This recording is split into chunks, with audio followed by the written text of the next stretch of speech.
আমরা সিলেট মহানগর থেকে এসেছি আগামীকালকের বিশাল সমাবেশকে বাস্তবায়ন করার লক্ষ্যে। একদিন আগে আমরা সিলেট মহানগর থেকে এসেছি এই সমাবেশটা পরিদর্শন করার জন্য। আগামীকালকে সাধ্যবা বাস্তবায়নের লক্ষ্যে আমাদের এই বিশাল মহাসমাবেশ ইনশাআল্লাহ এখানে অনুষ্ঠিত হবে। আমরা এখানে সার্বিক পরিবেশ পরিস্থিতি আমরা লক্ষ্য করলাম, নিশ্চিত নিরাপত্তা রয়েছে এবং আমাদের সার্বিক কার্যক্রম অত্যন্ত সুষ্ঠুভাবে সম্পন্ন হচ্ছে। ইনশাআল্লাহ আগামীকালকে আমাদের সাধ্যবা বাস্তবায়নের লক্ষ্যেই এখানে বিশাল জনসমাবেশ অনুষ্ঠিত হবে। সবাইকে উদারত আহ্বান জানাচ্ছি, আগামীকালকে সমাবেশে সবাই দলে যোগদান করে আমাদের এই মহাসমাবেশকে সাফল্যমণ্ডিত করবেন। ইনশাআল্লাহ আগামীকাল সমাবেশ আমাদের সফল এবং সার্থক হবে ইনশাআল্লাহ। সবাইকে মোবারকবাদ। আমাদের সিলেট থেকে মোর দেন 50,000 মানুষ সিলেট থেকে আমাদের এখানে আসবে ইনশাআল্লাহ। আমাদের অলরেডি বাস এবং ট্রেন অলরেডি রিজার্ভ হয়ে গেছে, অনেকে আবার এয়ারে চলে আসছে। বিভিন্নভাবে যে যেভাবে পারতেছে মাইক্রোতে আসছে, সবাই মূলত এটা উৎসাহ উদ্দীপনা নিয়েই মূলত আসছে। সিলেট থেকে সবাই রওনা দিচ্ছে। আজকে সকাল থেকে আমাদের যাত্রা শুরু হয়েছে, বিভিন্নভাবে আজকে মূলত মানুষজন সিলেট থেকে আসতেছে। রাত্রে ট্রেন অলরেডি আমাদের বুক হয়ে গেছে, বাসগুলো অলরেডি সন্ধ্যার পর ছেড়ে দিবে এবং সকালে অনেক যাত্রী বিমানে চলে এসেছে, বিকালে অনেক যাত্রী বিমানে আবার আসবে ইনশাআল্লাহ।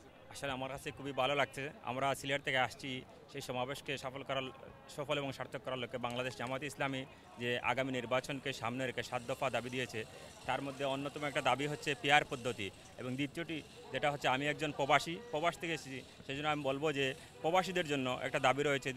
প্রায় 1 কোটি প্রবাসী রয়েছে যাদেরকে ভোটার হিসেবে কী করার জন্য, ভোট দেওয়ার সুযোগ দেওয়ার জন্য। আমি একজন প্রবাসী হিসেবে আমার পক্ষ থেকে এটা কী থাকবে, বর্তমান সরকারের কাছে দাবি থাকবে যে জামায়াতে ইসলামের যে 7 দফা দাবি, তার অন্যতম দাবি প্রবাসীদেরকে ভোটার হিসেবে কী করা, নিবন্ধিত করা।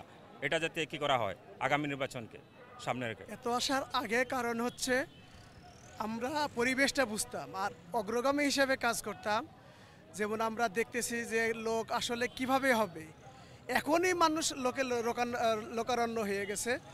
এই বিষয়গুলো পর্যবেক্ষণের জন্যই আসলে আমাদের আগে আসা, যে দেখা যাক মানুষ কেমন হয়, বাংলাদেশ জামাত ইসলামীকে মানুষ মনের ভিতরে কিভাবে রাখছে।